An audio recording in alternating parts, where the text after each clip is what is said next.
Well, I'm here to talk about design patterns, and specifically as they apply to programmers, because that's what I do. I'm a programmer, not an architect, although I have done a lot of architecting in my day. And kind of what started this whole ball rolling on this talk is I was working as a developer at a corporate environment, cubes, and next to me was a developer who had about 10 years more experience than I did. And one day he pops up over the cube wall and he says, "I've been using the facade pattern without even knowing it." And I'm like, that's really cool. And he showed me what he was doing and how it solved the problem that he had and so forth and so on. And I thought, yeah, that's really good, but it's also kind of a problem. Because if we're using these patterns unintentionally, then we're probably not getting the full benefit out of them. So what I'm talking about today is basically to show you that if you're a programmer, you're already using design patterns, even if you don't realize it. And in fact, some of these early ones are so important that they're baked into our languages and frameworks. So I'm going to encourage you to learn about design patterns so that you can use them intentionally, because that's how we're going to get the benefit out of them. Does that sound good? Yeah, great. If you follow that link up there, you will get to the slides and code samples. I also put them on the Discord, so you can check that out. And with that, let's go ahead and get started. I'm going to start out by looking at a definition of what design patterns are. I hate big blocks of text on the screen, but we're going to deal with this. So each pattern describes a problem which occurs over and over again in our environment, and then describes the core of the solution to the problem in such a way that you can use the solution a million times over without ever doing it the same way twice. Okay, let's break this down a little bit. First, patterns describe a problem that occurs over and over again in our environment. As we're building software, we have to do the same things. How do we do authentication? How am I going to communicate between these two objects? How am I going to get some dependencies that I need for this process to work? These are all problems that occur over and over again. Now, the patterns describe the core of the solution to the problem. And that word core is very important, because we're not saying, here is the canonical way to implement this pattern. There's only one way to do it. Now, when we're looking at patterns themselves, they often have code samples, because, again, as a developer, that's how I think, that's how I learn. But that's not the one true way. So it's important to understand that.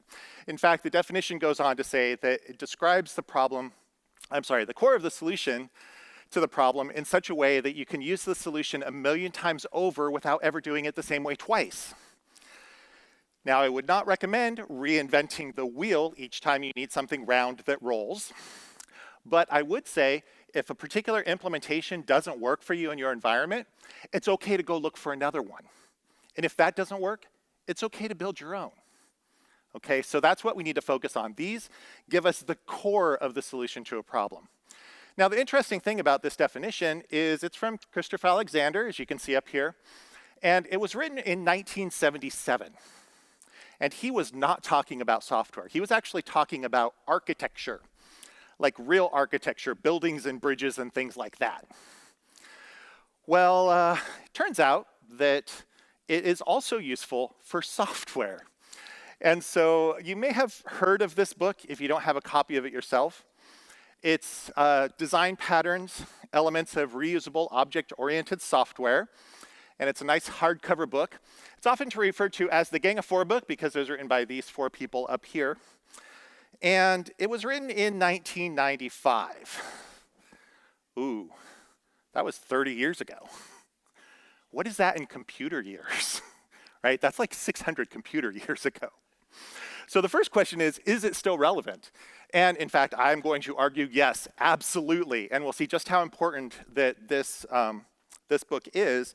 This started the idea of design patterns in our world. And this book is still in print after 30 years.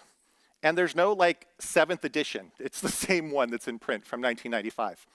It is still relevant. My copy is from 2008, which seems really long ago now. It's the 36th printing is my personal one. I will give you a warning about this book.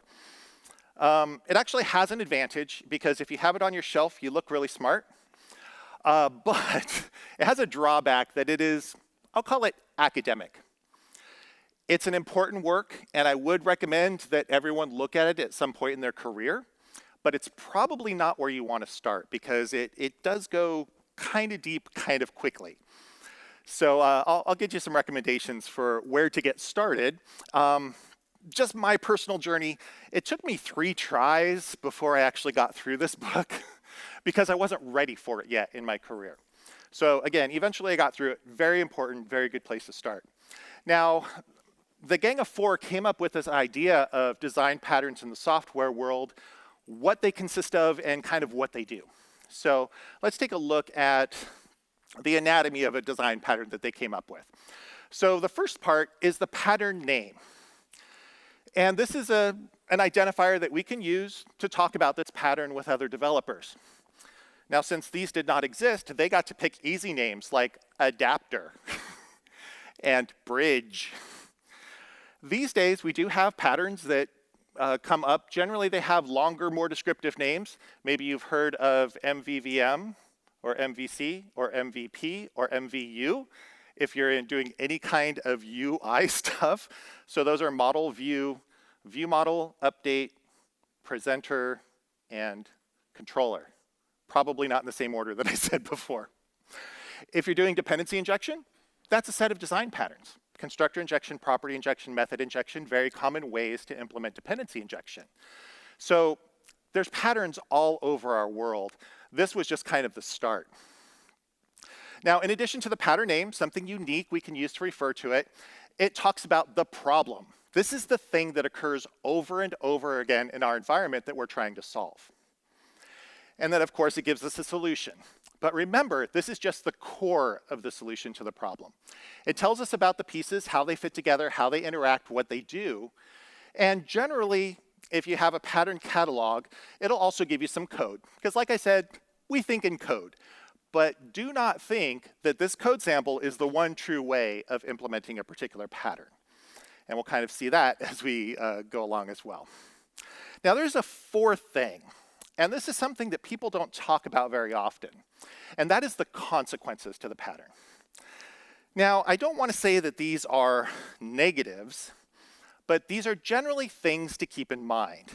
They're drawbacks or considerations. They aren't necessarily things that would stop us from using the pattern, but they might be things that we have to code for. And we'll look at a couple examples of that as we go. Okay. Now, the Gang of 4 book describes 23 design patterns. Here they are. Yeah, we're not gonna go through all of these today, so don't worry about that. They're broken down into 3 primary groups. There's the creational patterns. So you can see the builder pattern there, and there's actually a talk on the builder pattern this afternoon for building your applications. Go see that. And singletons. So what if we just need one object at most? So create it one time and only one time. And things like that. The next group are structural patterns, and these describe kind of how different pieces interact with each other. An adapter is like, okay, I have this data that needs to plug into this other shape. How do I do that? Very common problem. I love the decorator pattern. I am not talking about that today, but it's a way to add functionality to existing objects without changing the object itself. I think that's really cool. And then the third group of patterns are the behavioral patterns. And these are things that do stuff. We're specifically going to be looking at the iterator and observer today. So again, they described 23 patterns, kind of grouped into these categories. It's a very difficult work if you're not very academically minded, like me. So I was an English major in college. I was not a CS major. And so there's a lot of things that I've had to learn along the way. So I've been really encouraging. So far, I've shown you a book, and I've told you not to read it. Yeah. Well, since I'm a book person, I learn best with books. So I actually do have a recommendation. If you are also a book person, that's how you learn. Highly recommend Head First Design Patterns. And this is part of the Head First series from O'Reilly. If you're not familiar with that series, it's designed to stuff information into your head in a way that you'll remember. So that's kind of the idea behind it. The thing I really like about this book is it covers 12 of those 23 Gang of 4 patterns. And it starts with exactly the same definition. I like that because this isn't describing something new. This isn't turning them into something else. It's saying, let's take this very academic work, make it more approachable so that you can understand it. So again, if you're a book person, I would highly recommend this book. Now I want to talk a little bit about languages of code samples. I'm primarily a C# developer these days. And the code samples in the Head First book are in Java. If you're doing any kind of curly brace language, you can follow the samples just fine. Also, online, there are lots of GitHub repositories that have those examples in other languages. So you can kind of pick the environment of your choice and follow along with this book. Now, the Gang of Four book is interesting because that was back in 1995. And these are specifically object-oriented patterns. The object-oriented languages they had back then, C++ and Smalltalk. So the examples in the Gang of Four book are all in C++ and Smalltalk. What's Smalltalk? It's an object-oriented language that was around in 1995. It didn't gain the traction that some of the other languages did, but it is actually kind of interesting. So it is still around, but not really anything you hear about much anymore. Okay. Let's see. So let's talk a little bit about why we should care. Now, the thing I'm going to try to hammer home today is that you already use these. Even if you don't realize it, you're already using design patterns. So let's learn them so we can use them intentionally. But let's also push this aside because there are some other reasons as well. First, these are well-described solutions. They're talking about problems that occur over and over again in our environment. Somebody has looked into that and solved them. You know what? I want to take advantage of that. So somebody who is thinking about this way longer than I have has come up with a solution. I want to use somebody else's solution if possible. So they are well-described solutions. Next, this can give us a shared vocabulary. So as developers, we can talk in the language of patterns and say, I'm using an observer over here, I'm using an iterator over here, and we can understand what we're talking about. As a side effect, non-programming people will have no idea what you're talking about, and that's kind of cool sometimes. No, just me. Okay. But in addition to that shared vocabulary, it gives us a very concise language. Because I could say, okay, well, I have this object, and when it changes state, I want all these other objects to be notified of it. So I have these classes set up that are doing that. Or I could say, I'm using the observer pattern here. And depending on where we are, maybe I don't need to get into the weeds of here's the lines of code that I have, or here's the actual objects that I've written. I can talk at that higher level and say, okay, let's think about this from the conceptual level. And kind of another point with that is it allows me to stay in design mode longer. So I like to know, you never know what you need to code, but I like to have a pretty good idea of the direction I'm going in before I start coding. And in fact, I worked as a corporate developer for 11 years for a particular company. And I was very fortunate because I had a manager, and every time that manager would walk by my desk, and they saw me with my feet up on my desk, staring at the whiteboard, going like this, they knew I was working. So I like to know where I'm going before I start writing code. And then kind of a secondary add-on to all this is if we start using this language amongst ourselves, it will encourage the developers around us to learn about design patterns as well. Because if somebody says, hey, I was using the facade pattern here and it really solved this problem, then someone who's overhearing that conversation might say, oh, I wonder if that's something I should look into. Okay. I'm going to pause and take a drink of water. Am I talking too fast or am I going okay? I like thumbs up. Okay. Now, I'm going to look at 3 specific patterns today. And I'm not here to teach you the patterns. I'm just kind of here to give you a general idea of how they work. And again, hopefully kind of push you in the direction so you realize you're already using these. And I'm going to start out with the observer pattern. So here's the Gang of Four description of the observer. define a one-to-many dependency between objects so that when one object changes state, all its dependents are notified and updated automatically. Now you can probably stare at this definition for a little while and figure out what's going on. But basically what this is describing is a publish-subscribe relationship. And as a real-world example, I'm going to use podcasts. So I have my podcast app, and I can subscribe to a podcast. And what I've just done is I've just set myself up as a dependent in this observer relationship. So when the object changes state, in this case, the podcast publishes a new episode, I, as the dependent object, am notified of that. So I get a pop-up on my phone that says, hey, there's a new episode out. And then it's up to me to decide what to do with that. I might say, go ahead and download this and listen to it now. I might say, oh, go ahead and bookmark this, I'll look at it later.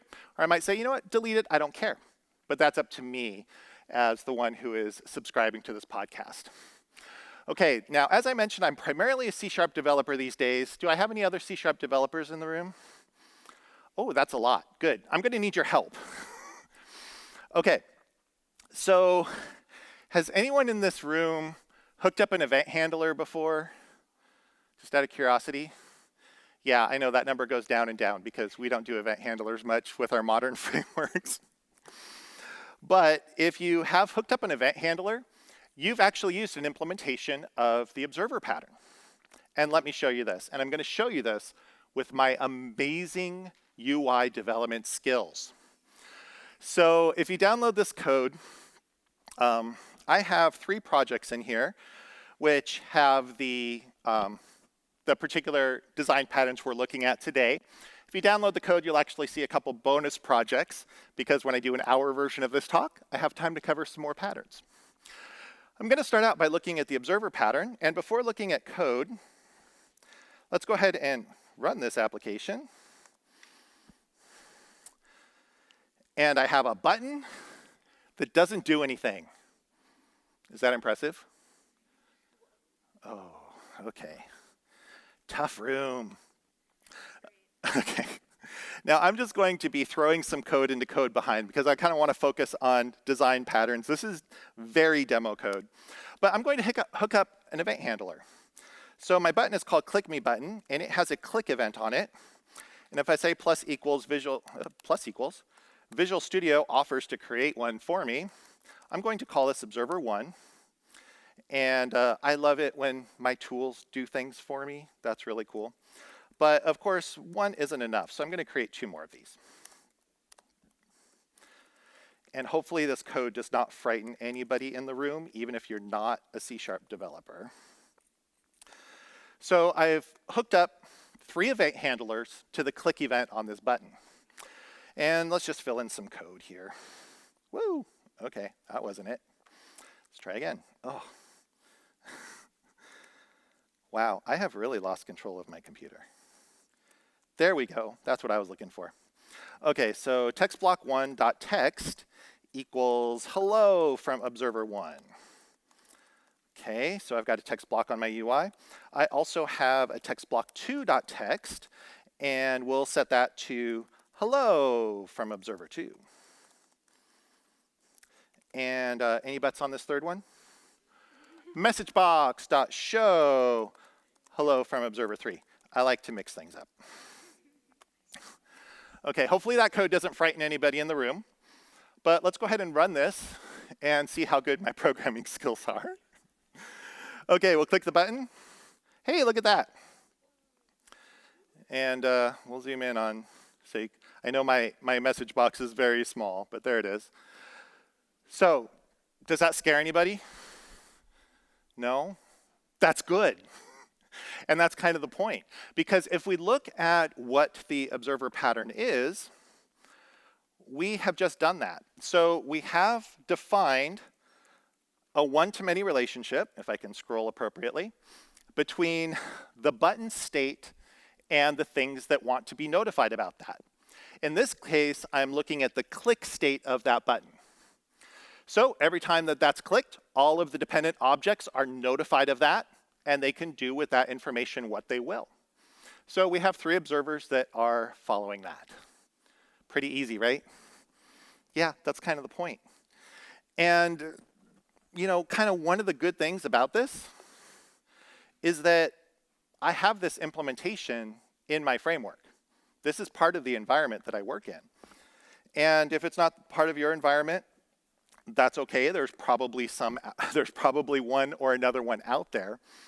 And kind of the point is that if I have this publish-subscribe relationship, and I have something built in, like an event handler in my environment, and I can use that, great, I'm gonna use it. I'm not gonna write any extra code, and I can get advantage of somebody else implementing this.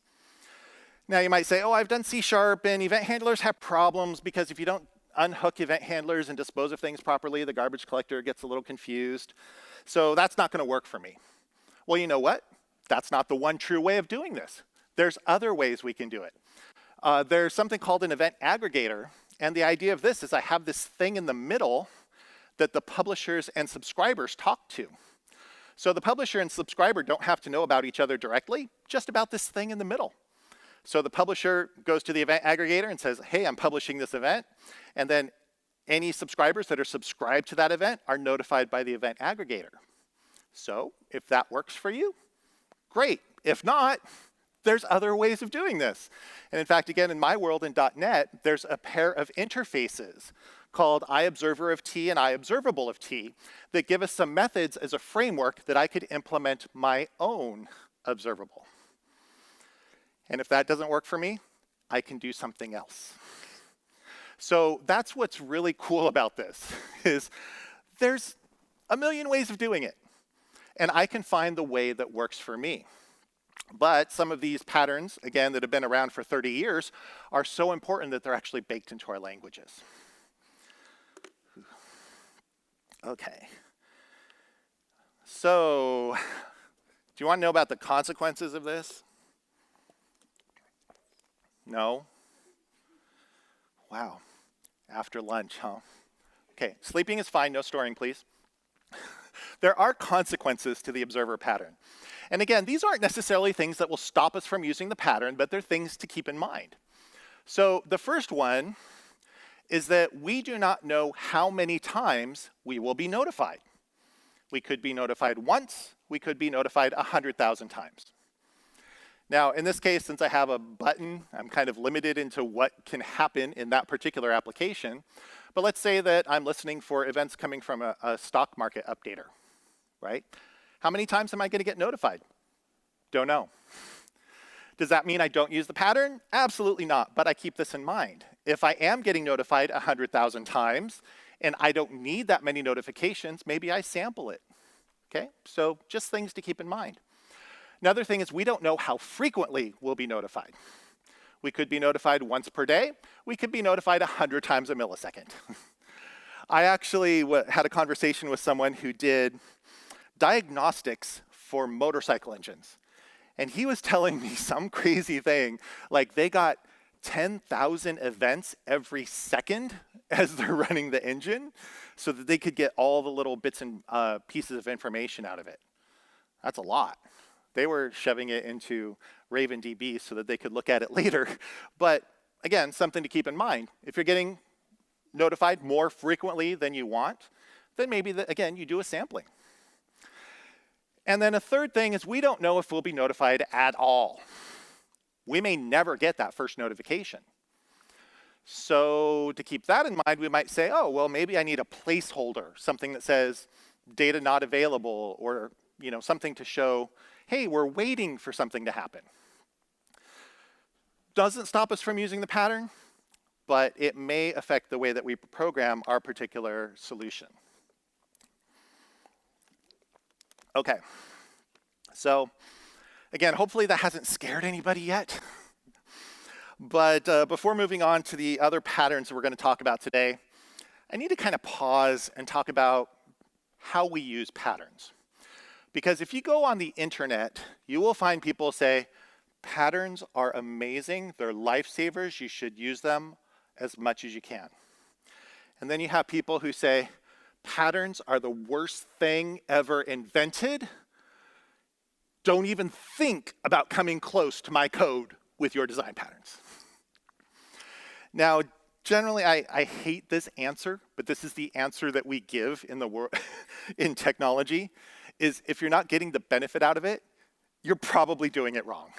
Okay, I hate to say you're doing it wrong, but realistically, there's a lot of people who do it wrong. Because a lot of people approach patterns completely backwards.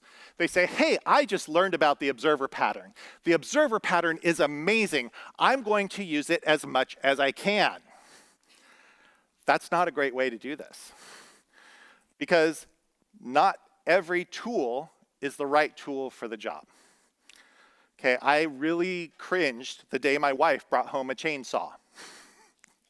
Because I'm thinking, okay, how many things are going to get chainsawed around the house, right? It's like, I got a new tool, I'm gonna use it. But it's not necessarily the right one for the job. So that's the first thing to realize. Then we have to think about, if we're using the wrong tool, we're going to add unneeded complexity to our code. Hey, I just added a layer of indirection that, hey, we're not getting any advantage out of. Now my code's harder to debug, congratulations. And then if we're not getting the benefits out of it, then that means we're only getting the consequences of the pattern. The drawbacks, the things we have to consider. Okay, so we definitely do not want to approach patterns this way. We don't want to say, observer is awesome, let's use it wherever we can. Instead, let's flip this around.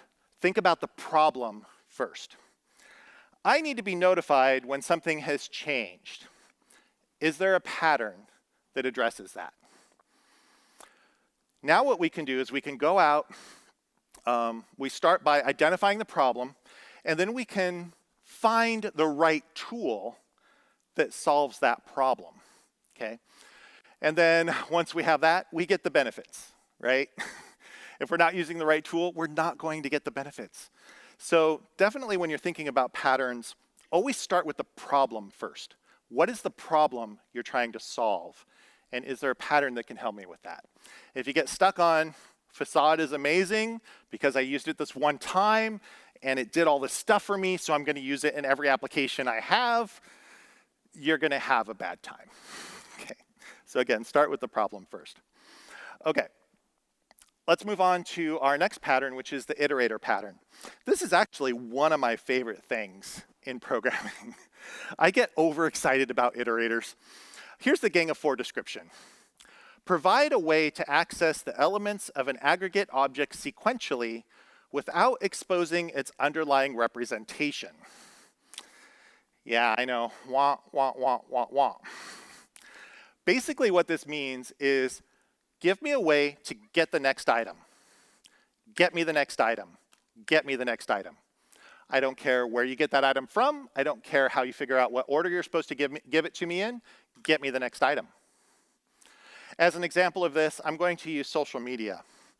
All I want to do is see cat pictures. Give me the next one. Give me the next one. And an ad occasionally, but this is adorable. Oh. So I don't care how the algorithm works. I know it knows more about me than I do, but just give me the next cat picture, right? Give me the next one, get me the next one. Don't care where it's coming from, that's up to you to figure out. Okay, so for my .NET people in the room, who here has used a for each loop? Yeah, if you've used a for each loop, you've used an implementation of the iterator pattern. Except we don't call them iterators in .NET because that would be too easy. We actually call them enumerables. Yay. And there's actually an IEnumerable interface that we can use. Okay. So let's flip back to our code. And again, I'm going to amaze you with my UI development skills. Let me flip over to this project and we'll run it. Now we have a button and a list box. Ooh. Nobody? That did not sound very impressed, but I appreciate the effort. Okay, so again, we call these enumerables in C#. There's also a shared project in here that has a helper class. And this has a class called people on line 3. It's a static class. It has a static method called getPeople, which returns me a list of person objects. And this is hard-coded. Come on, there you go. Not very exciting, hard-coded data. But in .NET, the list contains an iterator. And in fact, again, we call that an IEnumerable. So I'm going to create a variable, which is an IEnumerable of person. We'll call this enumerator. Or, I'm sorry, we'll call this people. That one comes later. And we'll say people, come on, people.getPeople. There we go. And now I can use a for each on this. So I can say for each person in this people enumerator, first I'll put in a little delay of ½ a second so we can kind of, whoop. Whoa, losing control of the computer already. So put in a little delay of ½ a second. And then we'll take our list boxes items collection and add a person to it. Okay, so I'm going to iterate through these items, put them into my list box. Again, hopefully that code's not too scary. And now when I click the button, give me the next one, next, next, next, next, next, next, next. So IEnumerable is actually an implementation of the iterator pattern.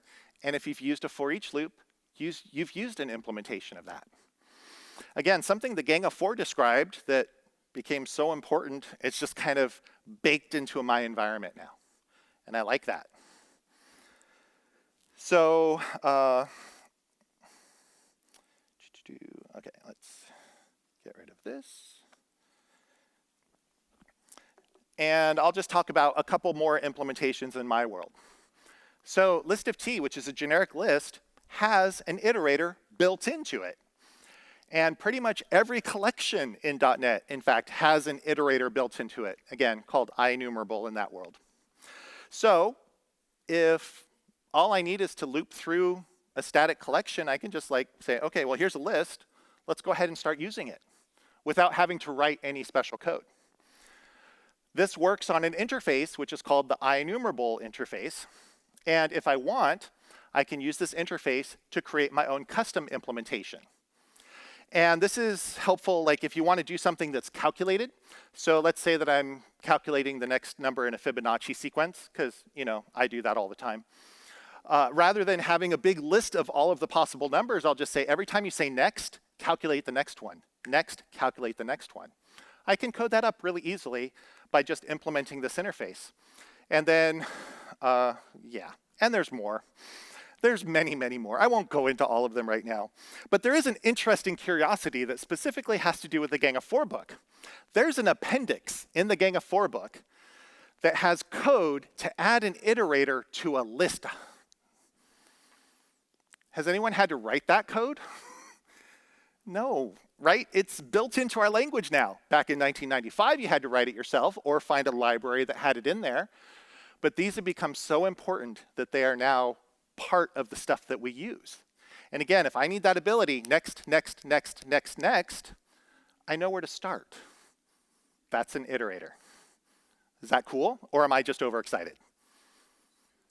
Okay, I got a couple thumbs up. I'll go with that.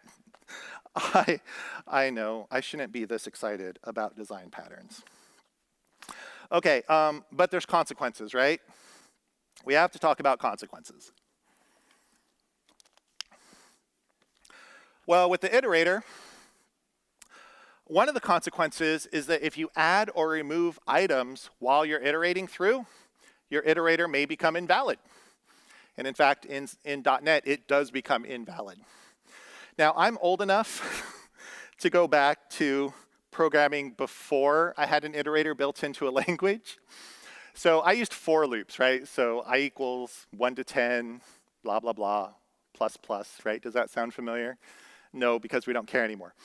And the thing is, like, if you did that, as long as, let's say you were starting at the end and counting backwards the length of the list, and you were indexing into the list and deleting items, you could do that. If you tried to delete items when you're in the middle of an iterator, it'll say, nope, your iterator just invalidated. Good luck, try again. So does that stop me from using it? Well, it might in certain circumstances. but it is definitely something to keep in mind. Another thing to keep in mind is that multiple iterators can be going through the same object. So if you have an iterator going through and modifying data that's in a collection, then be aware that it is technically possible for another iterator to also be going through that same list and making modifications.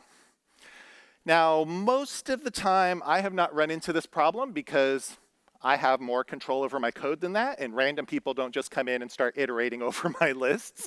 But again, something to keep in mind because it is possible. Okay, got one more pattern for you. You ready for this one? Okay, thank you. It's the facade pattern.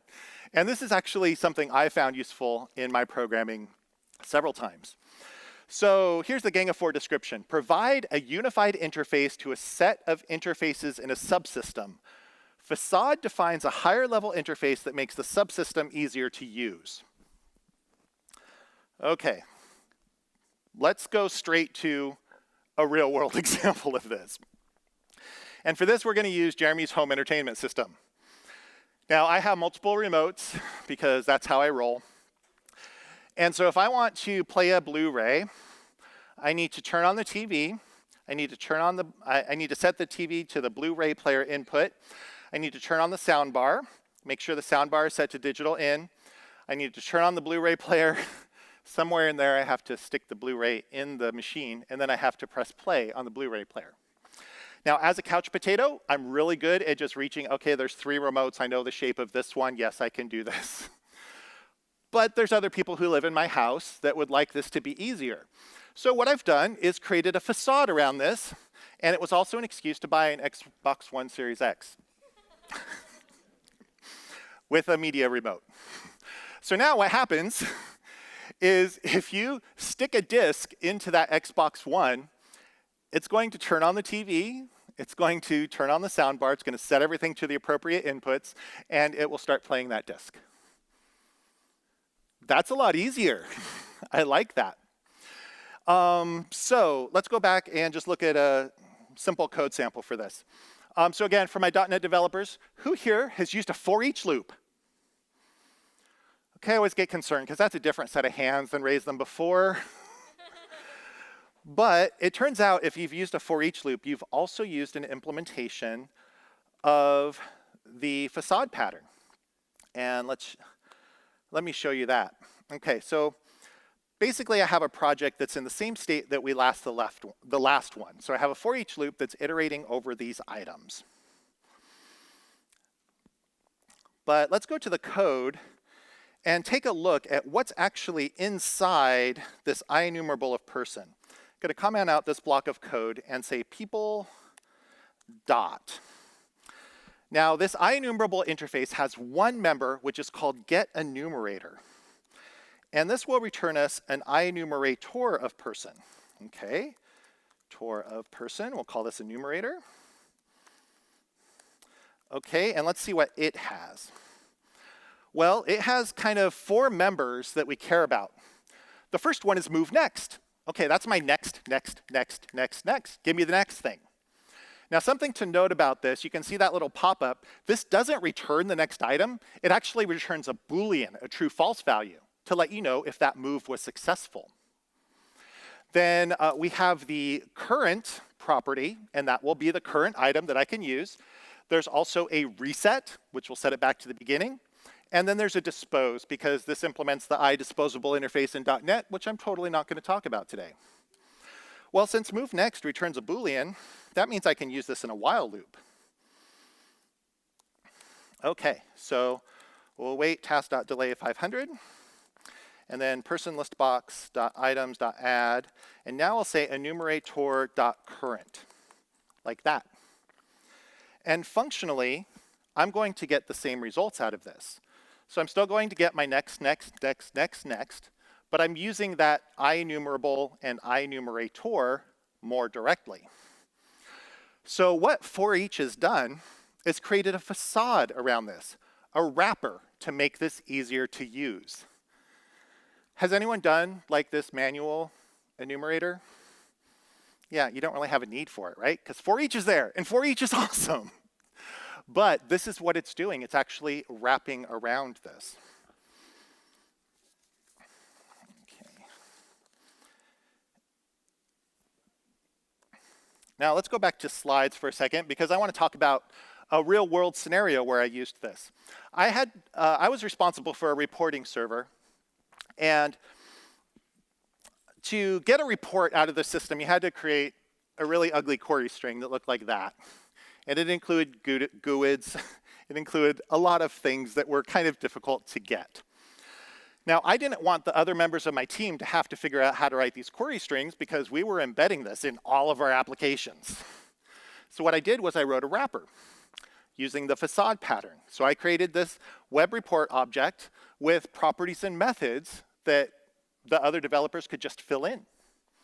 And so that made it easier to use. Okay, so now I've taken this complicated subsystem of trying to generate this query string and made it more approachable and easier to use. Now let's talk about some of the consequences of this. First of all, if the functionality in the subsystems change, you might need to change the facade to go along with that. And I actually experienced that with that particular example I just showed you. We moved from one system to another. It was the same company, but they had upgraded things and changed the way they do their query strings and databases. So, yay. So what that meant is the query string generated was completely different. But me, as the developer responsible for the reporting server, could just go in and update the facade. Everybody else kept using the same easy interface. So it was actually an advantage in that case. Something else to keep in mind is that not all functionality in the subsystems would be available. In fact, this is most likely the case. If we go back to our Iterator example, there were 4 different things that were available in iEnumerator. One of those was a reset that would go back to the beginning. If I'm using a for each loop, there's no way to reset it. Has that ever been a problem for me? No, but there's no way to do it. Generally, if I need to reset it, I would just break out of that loop and start a new one, right? It's not a big deal. But be aware that when you're using the facade, not all of the functionality may be available, again, depending on the implementation. Does anyone think this stuff is cool?